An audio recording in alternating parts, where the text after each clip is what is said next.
De Wever, you have the floor. Thank you, Mr. Chairman. I didn't expect that to come so fast. Good afternoon to you, to my colleagues, and to both Ms. Ponteflet and Ms. Hickerson. Thank you for the presentation. It's always a pleasure when you come here because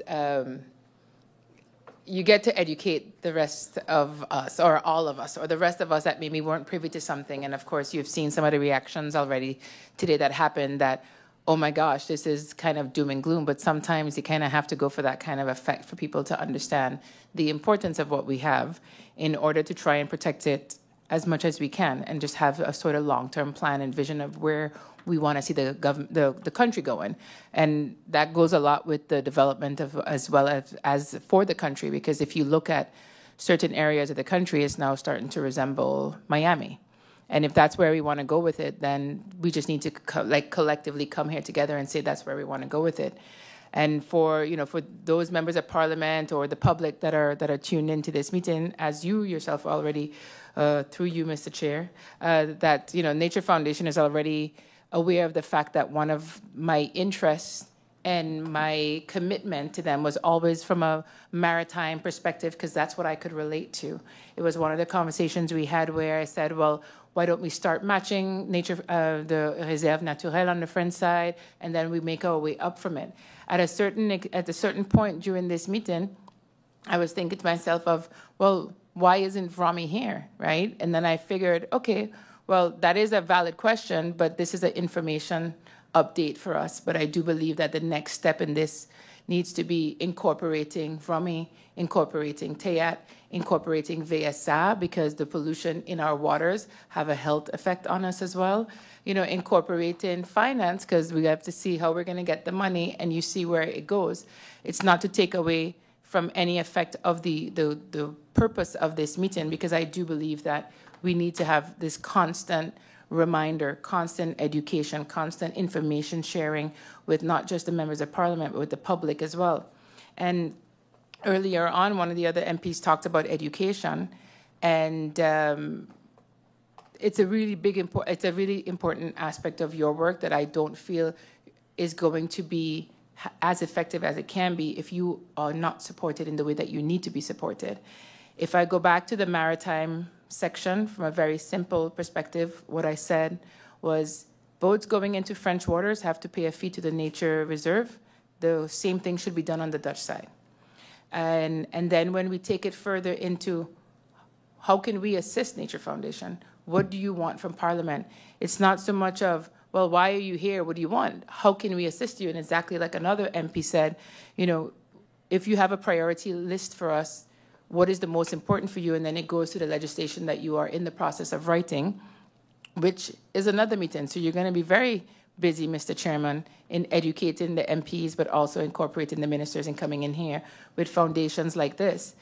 And if we don't support the Nature Foundation, we don't get the education going into not only the youths, but also the adults.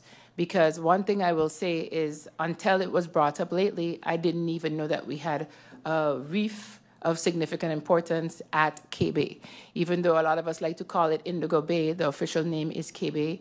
And I didn't even know about that. But then here's where this miscommunication happens with government that, well, with all of us combined, because not everyone knows about this coral reef there that we have to protect, but then why were certain decisions taken not to protect? And this is why the education is important. And it's not about now pointing fingers, as will often happen here, but if we didn't know about this coral reef, then we didn't know what to protect. If we don't know about the future impacts of what's going to happen, maybe we need to use examples of other countries that have actually deteriorated far, far more along than we are, and we're going down that path to actually bring it home to us to understand the importance of the work that the Nature Foundation is doing.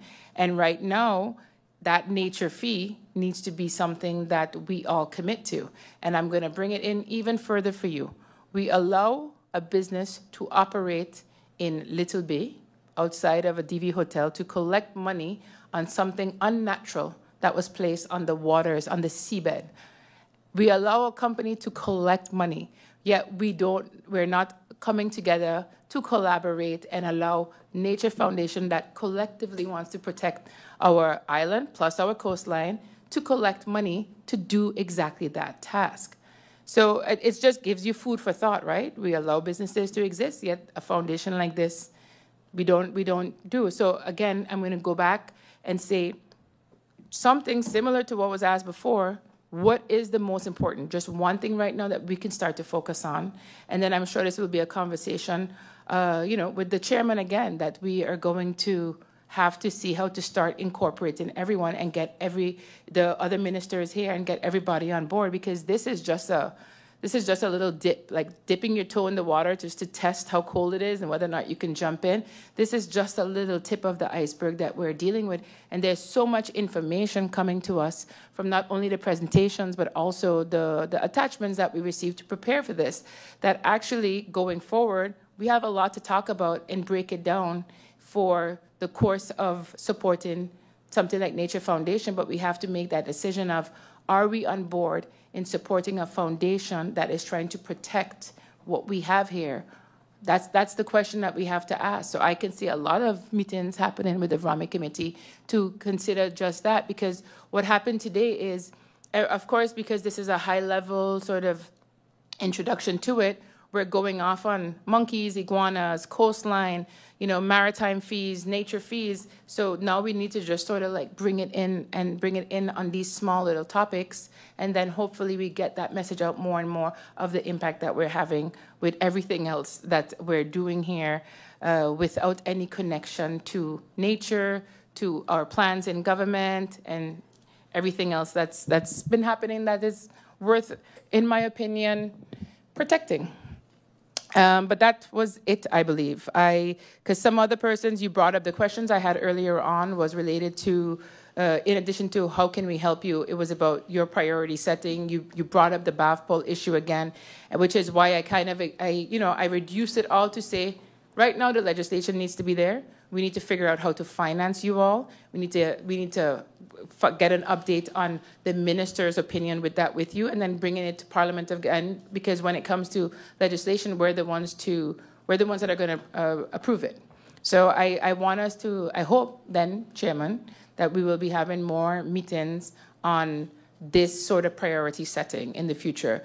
And then also, I would like to just a little bit, remind that sometimes when we're asking certain questions to the Nature Foundation, they might be the responsibilities of the ministers. So we have to tread a little bit lightly how we're doing that, because the same way I just explained my thought process, this is a third party coming to give us this information. We don't want, we want to make it a welcoming environment for them to share this and be brave enough to share it, especially when they're brave enough to share threats that they were getting from from civil servants persons, and these are important things to share so that people know that it's safe to come here to share these ideas, and we take it into a deeper level. Thank you, Mr. Chairman. Thank you, MP De Wever, and I'll give the floor to Ms. Hickerson. Thank you so much. Thank you, MP De Wever, for your questions. Yes, for something that I thought of while you were speaking that I think is important to note is that the Carina project was a true collaboration between the Ministry of ROMI and the Nature Foundation. That was part of the Rezimbid grant scheme. You have probably heard of other programs. It had to be a collaboration between a government entity and an NGO. And as such, the Ministry of ROMI will have much more in-depth information regarding the resilience planning and the results of that and how it can be used directly by decision makers. And while that report has only recently started getting its reviews before it can be published, I do think it would be worth bringing in maybe the consultants or perhaps the VROMI policy team to discuss more in depth what the results of that are and how it can be used, because I have a very surface level understanding of that versus the marine and terrestrial research. So it's something to keep in mind. And for now, we can formulate good long-term priorities and how they impact policy and conservation strategy for not only the Nature Foundation, but the island. But just for transparency's sake, right now, my number one priority is to try to find a way to keep our education officer. The staffing issues are a systemic problem, not only within the Nature Foundation and NGOs, but also for our government agencies as well. And that is something that even if we have a short-term solution in the interim, I would be very interested in. And yeah, looking into how we can create long-term financial support for the foundation regarding activities is always something that we can contribute more information to. Yes. Next speaker on the list is actually MP Westcott. Actually was already MP Westcott, so apologies to MP Westcott. Seeing that she already had a round, the MP had already had a round to pose her questions, that was the reason why I allowed MP De Wever and now MP Peterson to pose their